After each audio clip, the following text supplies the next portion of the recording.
কুষ্টিয়ার সদর উপজেলায় চাঁদাবাজি নিয়ে বড় ধরনের উত্তেজনা তৈরি হয়েছে। অভিযোগ উঠেছে আওয়ামী লীগ নেতা ও ব্যবসায়ী ওমর ফারুকের কাছ থেকে ১৯ লাখ টাকা চাঁদা নেওয়া হয়েছে এবং পরে আরও ১০ লাখ টাকা দাবি করা হয়েছে। ভুক্তভোগী ওমর ফারুক, যিনি কুষ্টিয়া সদর উপজেলা আওয়ামী লীগের কোষাধ্যক্ষ এবং ফ্রেশ অ্যাগ্রো অটো রাইস মিলের মালিক, দাবি করেছেন ২০২৪ সালের ৫ আগস্টের পর থেকে হানিফ কবিরাজ নামে এক যুবদল কর্মী তাকে ভয়ভীতি দেখিয়ে ৩ দফায় মোট ১৯ লাখ টাকা নেন।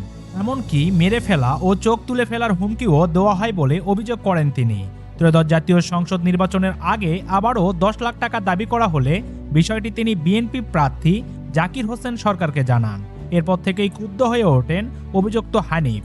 গতকাল বিকেলে খাজানগর এলাকায় নিজের প্রতিষ্ঠানের সামনে দাঁড়িয়ে থাকা অবস্থায় ওমর ফারুকের ওপর হামলা করা হয়।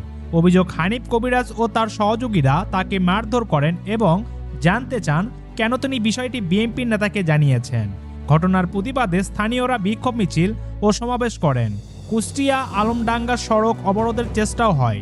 পরে পুলিশ ও সেনাবাহিনী গিয়ে পরিস্থিতি নিয়ন্ত্রণে আনে। এদিকে জেলা বিএনপির সদস্য সচিব ও কুষ্টিয়া ৩ আসনের প্রার্থী মোহাম্মদ জাকির হোসেন সরকার ফেসবুকে জানান, দলীয় শৃঙ্খলা ভঙ্গের অভিযোগে যুবদল কেন্দ্রভাবে হানিফ কবিরাজকে বহিষ্কার করেছে।